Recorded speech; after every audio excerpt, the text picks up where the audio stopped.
नमस्ते, good evening, Sat Sri Akal. Welcome to our channel magical institute. This is me Shubham sir, I am English trainer. First of all tell me how are you doing guys. I hope you are doing well. हमने previous class में आप लोगों को verb के बारे में बताया था और इसके पहले और इसके बाद वाली एक क्लास में हमने वर्ब कितने प्रकार की होती हैं, finite verb, non finite verb और हेल्पिंग वर्ब क्या होती हैं, ऑक्सिलरी वर्ब क्या होती हैं, मॉडल वर्ब क्या होती है, इनकी सब चर्चा हम कर चुके हैं। आज की क्लास में हम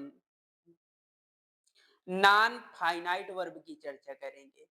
किसके बारे में चर्चा करेंगे? Non finite verb.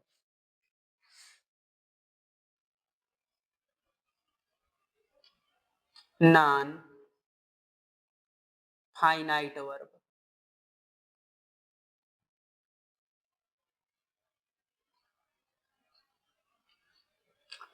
Non finite verb क्या होती है? हमने प्रीवियस क्लास में बता चुके हैं हम कि नॉन फाइनाइट वर्ब क्या होती है। जब वर्ब सब्जेक्ट और टेंस के अकॉर्डिंग नहीं बदलती, जब सब्जेक्ट और टेंस के अकॉर्डिंग नहीं बदलती हैं तो उनको हम नॉन फाइनाइट कहते हैं।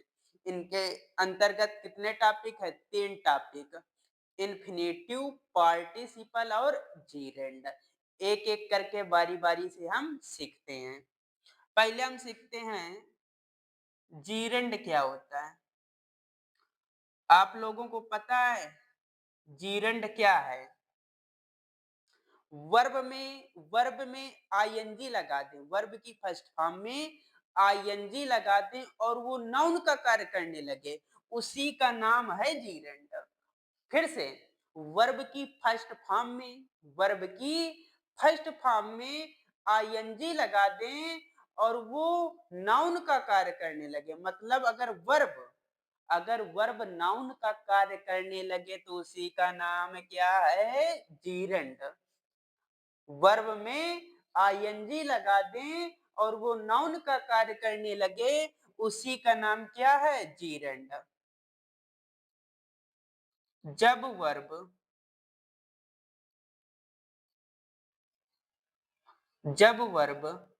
नाउन का कार्य करने लगे, नाउन का कार्य करने लगे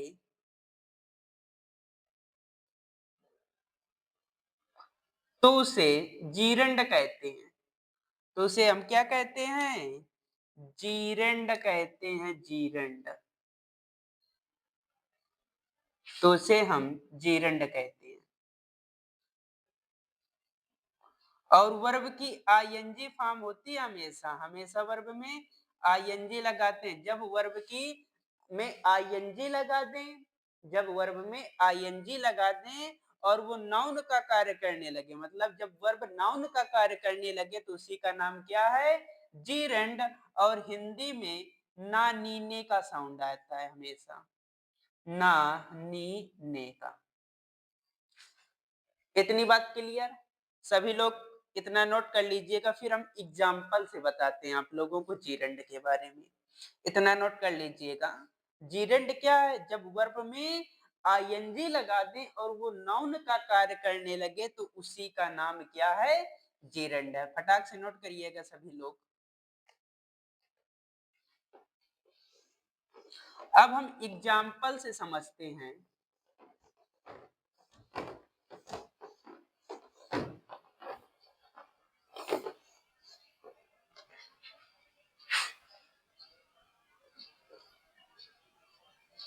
धूम्रपान करना, धूम्रपान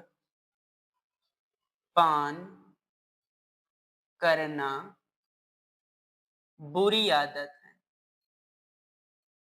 धूम्रपान करना बुरी आदत है।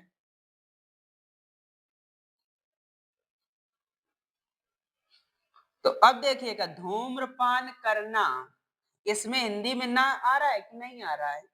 तो मीनिंग क्या होती है? स्मोक धूम्रपान करने की, और इसमें आईएनजी लगा दे, स्मोकिंग। जो स्मोकिंग है ये नाउन की जगह पर है, नाउन की तरीके से कार्य कर रही है, तो इसलिए यहाँ पर स्मोकिंग क्या है? जीरेंड है। आगे का सेंटेंस फिर क्या बनेगा? स्मोकिंग इज बुरी की bad habit. Smoking is bad habit. बात समझ में आई कि नहीं? अगला, जैसे हमने कहा बोलना आसान है, बोलना आसान है, तो बोलना स्पीक, और इसमें आईएनजी लगा देंगे तो स्पीकिंग, स्पीकिंग इज इजी। तो यहाँ पर देखिए स्पीकिंग, इसमें आईएनजी लगा है और ये नाउन की जगह पर है, इसका मतलब जो ये वर्ब है ये नाउन का कार्य कर रही, नाउन के स्थान पर है, नाउन का कार्य कर रही है, एक सब्जेक्ट की तरीके से वर्क कर रही है। तो इसका मतलब यहाँ पर स्पीकिंग क्या है? जीरेंड है, जीरेंड है। वर्ब जब जब वर्ब में आईएनजी लगा दें और वो नाउन का कार्य करने लगे तो उसी का नाम क्या है? जीरेंड है। बात क्लियर? अगला एग्जांपल, जैसे हमने कहा तैरना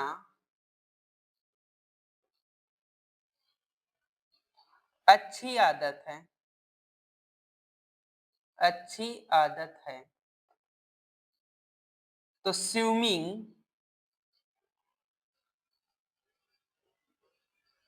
स्विमिंग इज गुड हैबिट।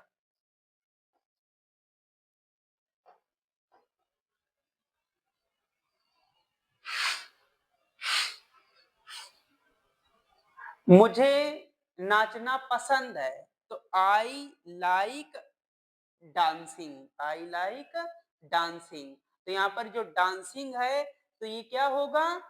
जीरेंड होगा। सभी लोग ये एग्जांपल नोट कर लीजिएगा,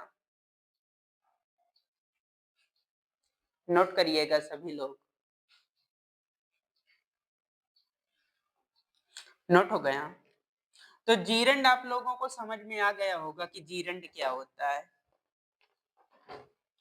अब अगला है, समझते हैं हम लोग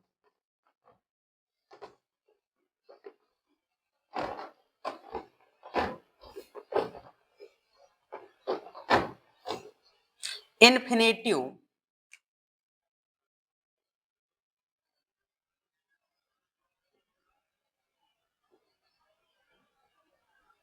इन्फिनेटिव टू, ये बनती कैसे है? वर्ब की फर्स्ट फॉर्म के पहले टू लगाने से बनती है, वर्ब की फर्स्ट फॉर्म के पहले टू लगाने से बनती है। टू प्लस वर्ब की फर्स्ट फॉर्म, वर्ब की फर्स्ट फॉर्म के पहले टू लगाने से क्या बनता है? Infinitive to. कोई पूछे इन्फिनेटिव टू क्या होता है? वर्ब की फर्स्ट फॉर्म के पहले टू लगाने से बनता है इन्फिनेटिव टू। और ये काम क्या करता है? ये नाउन, एडजेक्टिव या फिर एडवर्ब की तरह काम करता है, तरह कार्य करती है। ये नाउन, एडजेक्टिव और एडवर्ब की तरह से कार्य करती है। और इसका काम एक और है, वर्ब को जोड़ने का। ये हमेशा ये वर्ब को जोड़ती भी है, वर्ब को जोड़ती है, ये वर्ब के जोड़ने का भी काम करती है। और इसकी हिंदी मीनिंग भी ना नी ने होती है, इसमें भी हिंदी मीनिंग ना नी ने निकलता है। जैसे हमने कहा एग्जाम्पल, जो जीरंड वाले एग्जाम्पल थे उन्हीं को हम लेते हैं। बोलना आसान है, बोलना आसान है।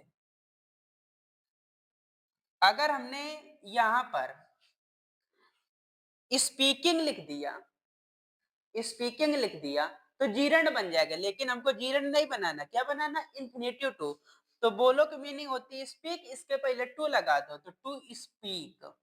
और देखो हिंदी में ना साउंड आ रहा है कि नहीं आ रहा, बोलना ना है, इसलिए हिंदी में नानी के साउंड भी आता है। To speak is easy, to speak is easy. इतनी बात क्लियर हुई? सभी लोग पहले इतना नोट कर लीजिए, फिर और एग्जांपल से हम बताते हैं। इन्फिनेटिव टू क्या है?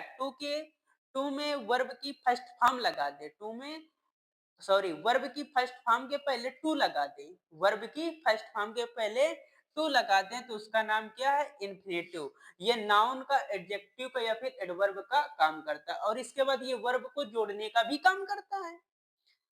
इतनी बात क्लियर हो गई? नोट करिए स्पीड में सभी लोग।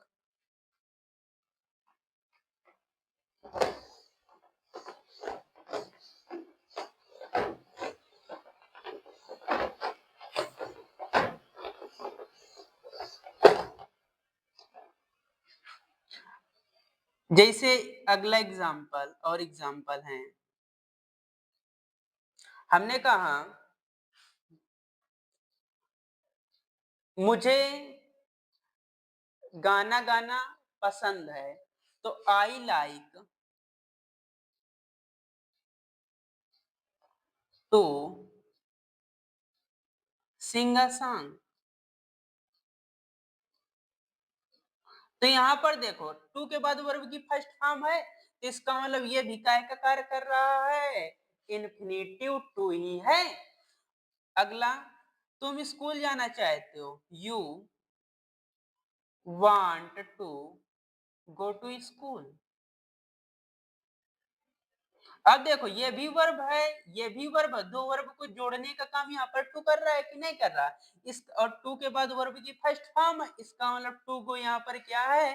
टू यहाँ पर इन्फिनेटिव टू ही है, मतलब टू को ये पूरा क्या है? Infinitive to.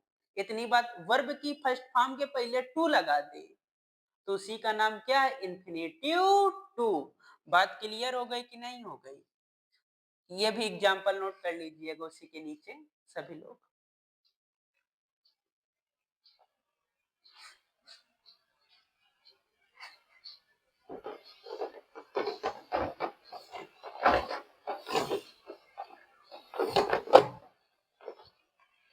आज की क्लास में हमने आप लोगों को जीरेंड और इन्फिनेटिव टू के बारे में बताया।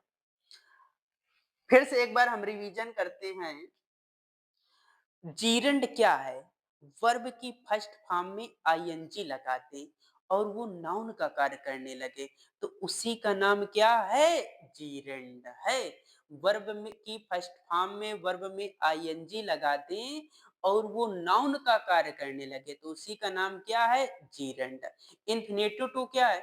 वर्ब की फर्स्ट फॉर्म के पहले टू लगा दे, वह या तो नाउन का कार्य करने लगे या तो एडजेक्टिव का कार्य करने लगे या तो एडवर्ब का कार्य करने लगे तो उसी का नाम क्या है?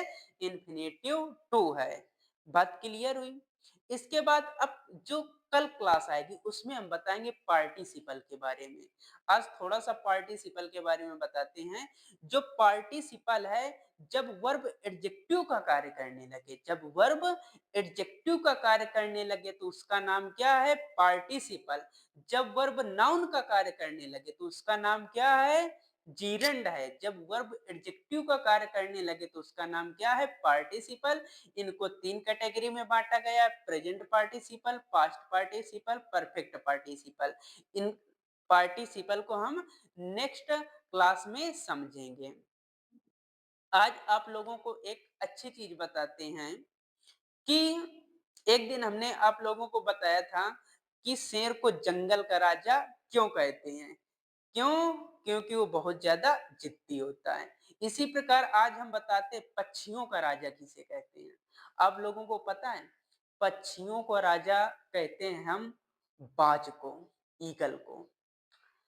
इसमें क्या ऐसी खासियत है कि हम उसको पक्षियों का राजा कहते हैं? जब समझो बरसात के समय जब बारिश होती है तो जो ये पक्षी होते हैं बिल्कुल इधर उधर भागने लगते हैं, लेकिन जो बाज होता है ये आसमान की ओर टुकुर टुकुर देखता है, कहता है अच्छा हमसे हमसे टकराओगे? तो ये बादलों की ओर देखता है और अपनी उड़ान बढ़ाना शुरू करता है और बादलों को चीरता हुआ बादलों के ऊपर उड़ने लगता है। ईगल जो बाज है ये है ऊपर और बादल है नीचे। जब तक पानी होता रहता है और जब तक पानी होता रहता है तब तक वो आसमान में बादलों के ऊपर उड़ता रहता है। मतलब बहुत जिद्दी स्वभाव होता है कि बादलों से भी टकरा जाता है। और क्या होता है, इसकी जो उम्र होती है लगभग 60-70 वर्ष की होती है। ये जब ये 30 या 35 वर्ष का होता है तो ये बूढ़ा होने लगता है। तो ये पहाड़ियों के ऊपर में चला जाता है। वहां पर जाकर के इसके जो पंख होते हैं, पहले तो सबसे पहले क्या करता है, वहां पर कम से कम 3-4 महीने का भोजन कलेक्ट करके रख लेता है। इसके बाद जो उसके बूढ़े पंख होते हैं, तो अपनी चोंच से उन पंखों को क्या करता है, निकाल देता है। उन बहुत ज्यादा ब्लड बहता है, बहुत ज्यादा। इसके बाद पंखों को नोचता है, अपने पंजों को नोच लेता है। इसके बाद जो उसकी चोंच होती है, वो भी क्या हो जाती है, बुढ़ापा की वजह से काम नहीं करने लगती है। तो उस पुरानी जो चोंच होती है उसको पत्थरों में तोड़ देता है। मतलब टकरा टक करके अपनी चोंच को क्या करता है, तोड़ देता है। इस इस प्रकार 3-4 महीने के बाद फिर से उसके नए पंख निकलना शुरू हो जाते हैं और फिर से उसकी नई चोंच आना शुरू हो जाती है और जो पहले बूढ़ा हो गया था बाज पक्षी वो फिर से एक नया अवतार लेता है और फिर से खुले आसमान में राज करता है। मतलब इतना कष्ट सहन करने के बाद इतना कष्ट सहन करने के बाद फिर वो क्या बनता है, राजा। तो अगर आपको किसी ने कहा है, अगर आपको राजा बनना है तो आपको पहले गुलाम की तरह मेहनत करनी होगी। तो इसलिए इन सब पक्षियों से, जानवरों से हमसे को यही सबक मिलती है कि हमें भी एकाग्रता के साथ बिल्कुल फौलाद बन करके, है ना, मेहनत करना है, अपनी पूरी ताकत से अपने काम को करना है, भटकना नहीं है इधर से उधर। बात समझ में आई कि ना आई? चलो फिर हम नेक्स्ट वीडियो में आपको मिलते हैं। Thank you for watching this video.